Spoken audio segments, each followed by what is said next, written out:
Assalamualaikum warahmatullahi wabarakatuh. Alhamdulillahirrabbilalamin. Wassalatu wassalamu ala asrafil anbiya wal mursalin Sayyidina Muhammadin wa ala alihi washabihi ajma'in. Yang saya hormati Bapak pembimbing kita, yaitu Bapak Nur Habibullah. Di sini saya Muhammad Iwal Farizi dan rekan saya Naprianto dari kelompok 9 dengan materi pemahaman tasawuf akhlaki Imam Al-Ghazali. Penjelasan sedikit tentang Imam Al-Ghazali. Imam Al-Ghazali adalah merupakan tokoh Islam yang sangat berpengaruh dan berjasa dalam mengkompromikan ilmu tasawuf, ilmu syariat, dan ilmu ma'rifat. Beliau digelari dengan Hujjatul Islam karena kedalaman ilmu pengetahuannya. Konsep ma'rifat yang dikemukakannya adalah pengetahuan tentang rahasia Tuhan tentang segala yang ada. Pemikiran tasawuf beliau itu dituangkan dengan berbagai karyanya dan kitabnya yang bernama Ihya'ul Mu'addin. Kitab ini sangat berpengaruh dalam dunia Islam sehingga menjadi rujukan bagi kalangan awam. Baiklah, di sini saya akan menjawab pertanyaan-pertanyaan yang diberikan oleh teman-teman kepada kelompok kami. Yang pertama yaitu pertanyaan dari Akbar, yaitu apa metode yang paling berhubungan atau yang terpenting dalam tasawuf Al-Ghazali.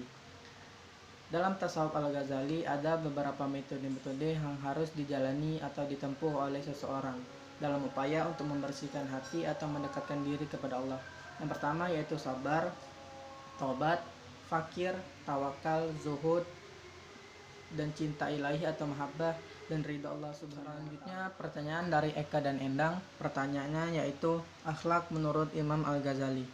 Akhlak menurut Imam Al-Ghazali adalah sesuatu yang menetap di dalam jiwa dan muncul dalam perbuatan dengan mudahnya, tanpa memerlukan atau pemikiran terlebih dahulu. Selanjutnya yaitu pertanyaan dari Nilam Sari dan Rashid Ridho. Pertanyaannya yaitu mengapa tujuan pendidikan Al-Ghazali dipengaruhi dengan ajaran tasawuf. Tasawuf adalah merupakan cabang ilmu dalam Islam untuk mensucikan hati dan menjernihkan akhlak, serta membangun aspek rohani dan jasmani dalam memperoleh kebahagiaan dunia dan akhirat. Hal ini kemudian mempengaruhi cara pandang Imam Al-Ghazali dalam menyampaikan tujuan pendidikannya, di mana menurut Imam Al-Ghazali tujuan pendidikan adalah untuk mendekatkan diri kepada Allah, bukan untuk mencari kedudukan yang menghasilkan uang. Karena jika tujuan pendidikan bukan diarahkan untuk mendekatkan diri kepada Allah, maka dia akan menimbulkan rasa kedengkian, kebencian, dan permusuhan. Selanjutnya yaitu pertanyaan dari Henry. Pertanyaannya yaitu apa dasar untuk memahami akhlak tasawuf. Dasar untuk memahami akhlak tasawuf ada dua. Yang pertama yaitu Al-Quran. Tasawuf pada awal pembentukannya adalah akhlak atau keagamaan, dan moral keagamaan ini banyak diatur dalam Al-Quran dan As-Sunnah.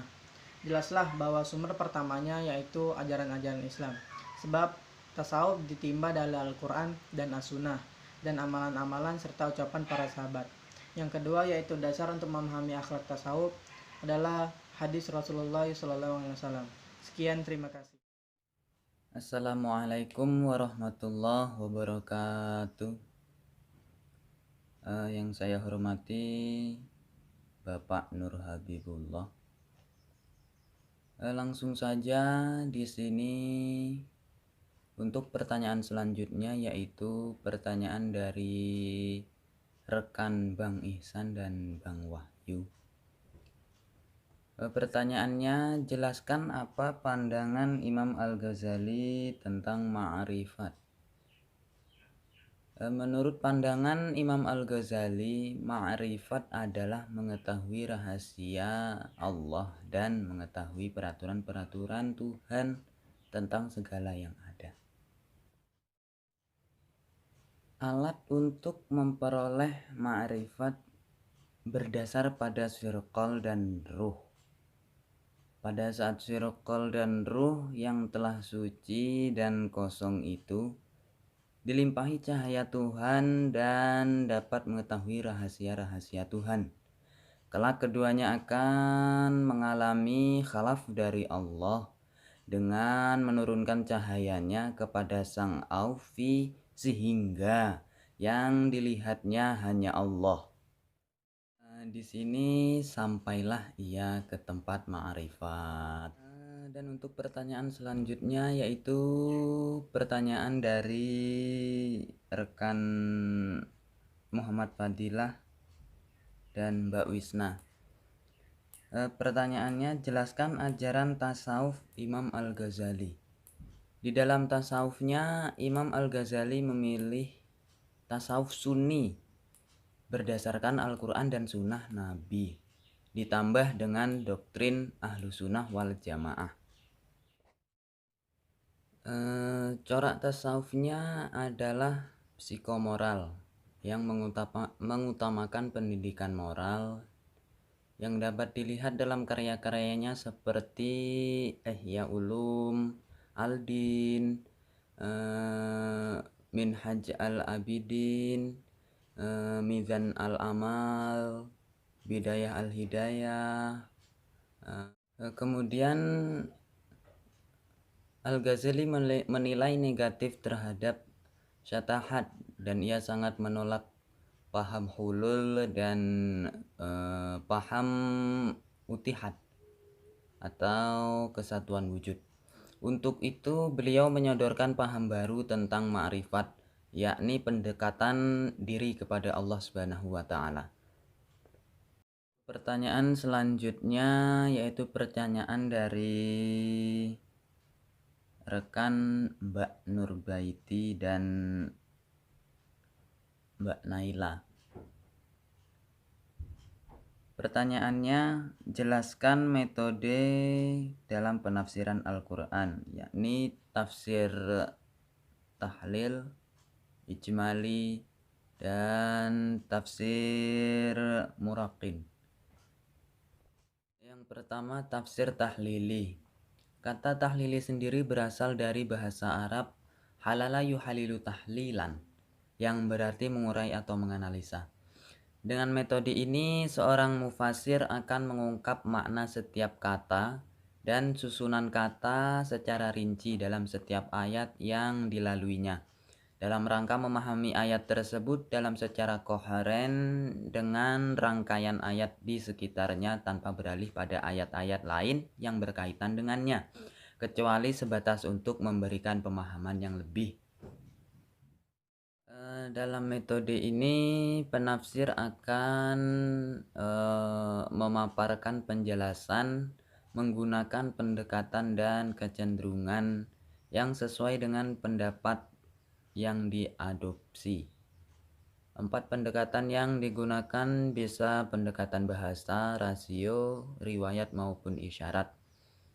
Contoh literatur tafsir yang disusun dengan metode diantaranya antara lain tafsir Al-Tabari dan tafsir Ibnu Khatir. Kemudian yang kedua yaitu tafsir ijmali. Mufasir menyebutkan rangkaian ayat Al-Quran yang panjang atau sekelompok ayat Al-Quran yang pendek, kemudian menyebutkan maknanya secara umum tanpa panjang lebar maupun terlalu singkat. Dalam hal ini, dia berusaha untuk mengaitkan antara teks Al-Quran dengan makna, yaitu mengutarakan makna tersebut dengan sekali menyebutkan teks Al-Quran yang berkaitan dengan makna-makna itu secara jelas. Di antara kitab tafsir yang disusun dengan cara seperti ini adalah Tafsir Jalalain karya Al-Suyuti dan Al-Muhalli. Yang selanjutnya tafsir muqarin adalah upaya yang dilakukan oleh mufasir dalam memahami satu ayat atau lebih.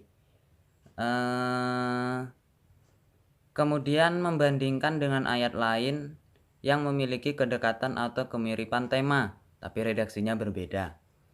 Atau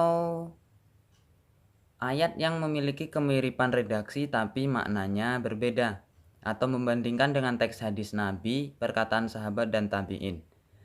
Termasuk dalam wilayah tafsir muqarin adalah mengkaji pendapat para ulama tafsir, kemudian membandingkannya, atau bisa berupa membandingkan antara satu kitab dengan kitab yang lain,